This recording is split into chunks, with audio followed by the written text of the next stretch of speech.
you're going to use the loop side of things.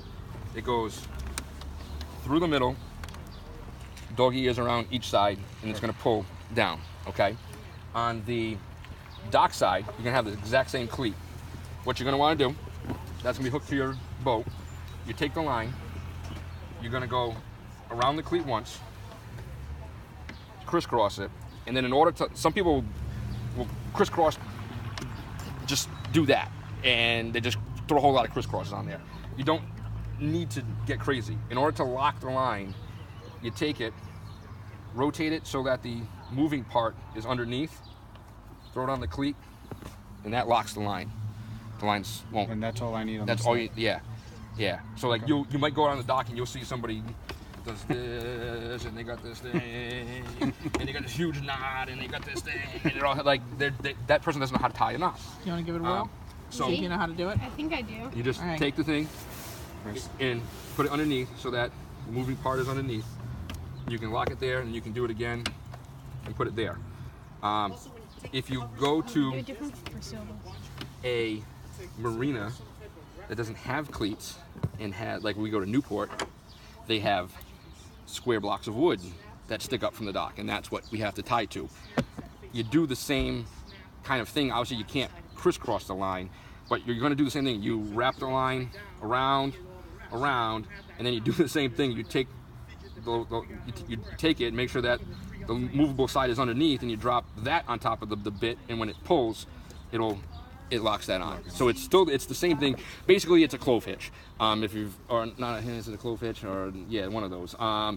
When you used to, like in Boy Scouts, they made you tie it a certain way. Right From being a boater, I can tell you that you can loop this underneath, throw the thing on, pull that, and you make the knot.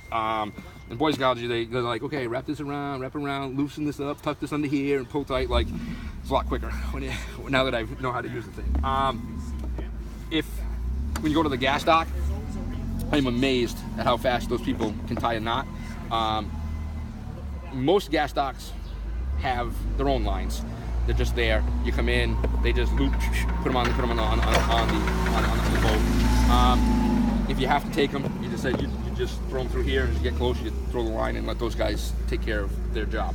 I don't like to take the lines with me every trip unless you know you're going somewhere and you need to tie up. Because the nice part is once you get these set, so you're going to put one in the bow here, one off the stern, and those are going to, you basically want to try to tie the boat backwards, and then So that's on the that spring line? no, the spring lines are the middle ones. I'm gonna tell you how those go. But you try to, you don't want it, depending on where the cleat is and where you can go. You try to get the bow one to go backwards, so that holds the boat this way in there. Then the stern one, you try to hold, like pull it forward, so you hold it there. So they work against each other. So they work against each other. The spring line comes in. That's where you get 4 lines. So you're gonna use one here, one there. Then you're gonna take the other 2 lines, put them through the middle cleat, and one line is gonna go backwards and one line is gonna go forward. And those are the lines that, those are the lines that keep the boat from going. Like these lines basically keep the boat its distance that it can go off the dock, come to the dock, off the dock. The spring lines are what lock it in place. So what I like is it takes a little bit of time to play with the lines to get the boat where you want it, and then I like when you come to go use the boat, you just pull on the line a little bit, take this off, leave this on the dock, leave the spring line, take the only ones that are a pain are the spring lines, because sometimes the boat's a little tight, so you got to figure out which line you can get loose first. Sometimes it's the stern, it's the bow, or the spring lines can loosen up. But I don't like untying them from the dock because you just spent all the time figuring out where the boat needs to be. Right. So all you do is loop these off, lay them on the docks. When you come in, again, it's a no-brainer. You just grab the line, throw it through the bow cleat, throw it through the stern cleat, throw it through the middle ones, and everything's good to go.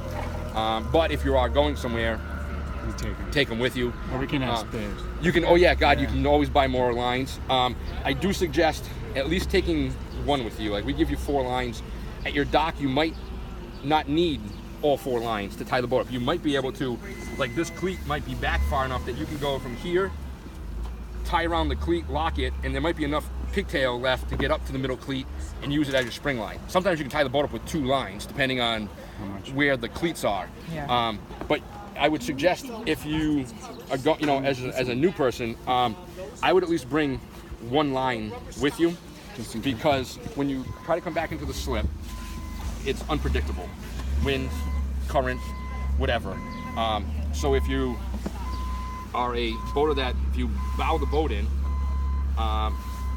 say the dock's on this side, you drive in, and the wind is blowing off the dock, is when you come in, if somebody hooks on a line onto the bow, as you're coming in, and takes this and wraps it around the cleat, you can actually put the boat in reverse and turn it towards the dock, and it'll act like a kite on the string. The boat will actually go backwards, and all of a sudden, will get sucked over to the dock. Same thing if you're gonna spin, you're gonna back into the slip. This is the key line to backing into the slip. You hook this on the rear cleat.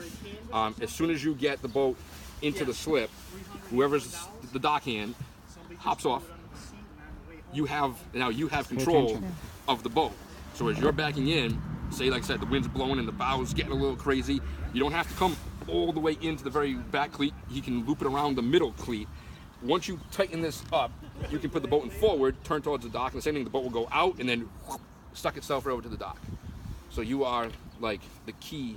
If it's windy, the dock person, this line is like key to getting you into the slip and not blowing all over the place. Without backing somebody else's boat on their own. Yeah. So, but Everything. docking is gotta be, it's gotta be calm, because it's nervous as can be for the driver.